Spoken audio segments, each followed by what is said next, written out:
कोण शेख सुभान अली यांचं व्याख्यान मी कधी ऐकलं नाही, पण अलीकडे छत्रपती शिवाजी महाराजाचं स्वराज्याचं इस्लामीकरण करण्याचा फार मोठा घातला जात आहे आणि त्याला राष्ट्रवादी आणि काँग्रेसची साथ आहे. राष्ट्रवादी म्हणजे शरद पवार काँग्रेस. हे जे सुभान अली आहेत ते काल काँग्रेस कार्यकर्त्याच्या मेळाव्यात हे बोलत होते आणि काही दिवसापूर्वी ते बारामतीत माननीय शरद पवारच्या शेजारी बसून इफ्तियारची पार्टी खात होते. म्हणून यावर त्यांचा पाहण्याचा दृष्टिकोन लक्षात आला असेल. पहिली गोष्ट की हिंदू धर्मात समुद्र ओलांडू नये असं कुठंही म्हटलेलं नाही. खुद्द प्रभू रामचंद्राने समुद्र ओलांडून श्रीलंकेत जाऊन रावणावर स्वारी केलेली आहे. जावा, सुमात्रा, इंडोनेशिया, बाली या भागात जी हिंदू संस्कृती गेली ती समुद्र ओलांडूनच गेलेली आहे. समुद्र न ओलांडावा ही कल्पना अत्यंत अलीकडची आहे. म्हणजे 1900 शतक सुरू व्हायच्या त्याची कारणंसुद्धा खूप वेगळी आहे. त्याच्यामुळं समुद्र ओलांडायचा नाही म्हणून हिंदू सैनिक समुद्रावर जात नव्हते हे त्यांच्या म्हणण्याला काही अर्थ नाही. आता दुसरा त्यांचा प्रश्न आहे की मुसलमान त्यांनी जे काही नावं घेतलेली आहेत त्यात दौलत खान आणि दर्या सारंग हे दोन आहेत.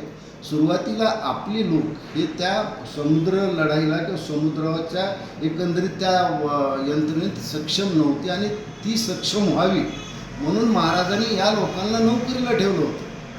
1679 मध्ये दर्या सारंगला महाराजांनी स्वतः अटक केलेली आहे. आणि यांना असं म्हणायचं आहे का की जे मुस्लिम महाराजांच्या सैन्यात होते अगदी स्वराज्याच्या हेतून प्रेरित होऊनच महाराजासोबत नव्हते, तर ते भाडोत्री सैनिक या पद्धतीने ते वागायचे. ते कधी विजापूरकडे असायचे, कधी महाराजाकडे असायचे. त्याच्यामुळे शेख सुभान अलीचा हा दावा अत्यंत चूक आहे. त्याच्या पुढे जाऊन मी अजून सांगेन की ज्यावेळेस छत्रपती राजाराम महाराज हे जिंजीच्या किल्ल्यात होते त्यावेळेस त्यांच्या दोन पत्नी महाराणी ताराबाई आणि राजसबाई या विशाळ गडावरून समुद्रमार्गे कर्नाटकात गेलेला हा उल्लेख आहे. आणि त्यांच्यासोबत त्यांचे पुरोहितसुद्धा होते. म्हणजे समुद्र ओलांडायला कुठेही बंदी नव्हती. हिंदू धर्मात तशी नाही, ती संकल्पना अलीकडची आहे. त्याच्यामुळे त्यांचा हा दावा फोल आहे. दुसरं त्यांनी एक सांगितलं आहे की नगरच्या शाह शरीफ दर्ग्यावरून मालोजी राजाने आपल्या दोन पुत्रांचं नाव शहाजी आणि शरीफजी असं ठेवलेलं आहे. ते अत्यंत चूक आहे. हे नाव ठेवण्याच्या अगोदर जवळपास 50 वर्ष म्हणजे माझ्या हातात डॉक्टर संजय गायकवाड यांचं एक पुस्तक आहे आणि त्या पुस्तकात त्यांनी सांगितलं आहे की जे नामकरण झाला हा गैरसमज बखरकार आणि आजकालच्या काही इतिहासकारांनी दिलेला आहे. त्यांनी स्पष्ट उल्लेख दिलेला आहे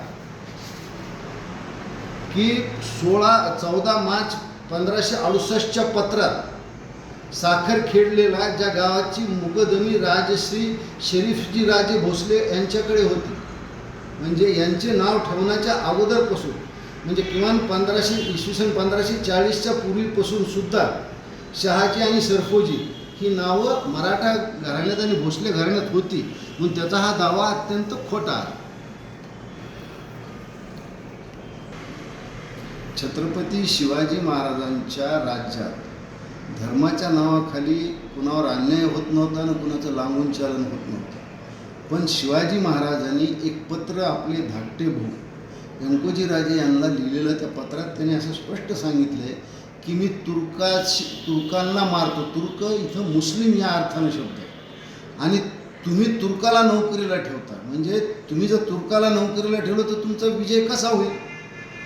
छत्रपती शिवाजी महाराजांनी आत्ता तामिळनाडूमध्ये शोनाचलमचं मंदिर जे मुसलमानाने पाडून त्याची मस्जिद केली होती, शिवाजी महाराजांनी त्याचं पुन्हा मंदिर केलं. ते मंदिर आजही उपलब्ध आहे.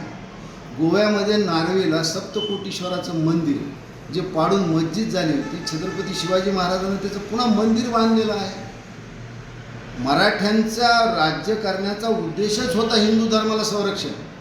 पुढे जाऊन छत्रपती शिवाजी महाराजांचे नातू थोरले शाहू महाराज यांच्या कालखंडात नानासाहेब पेशव्याने त्र्यंबकेश्वरचं मंदिर पाडून तिथं मस्जिद झाली होती. त्याचं पुन्हा मंदिर बांधलं. त्याचा रुपये आणि पैमध्ये खर्च आज उपलब्ध आहे.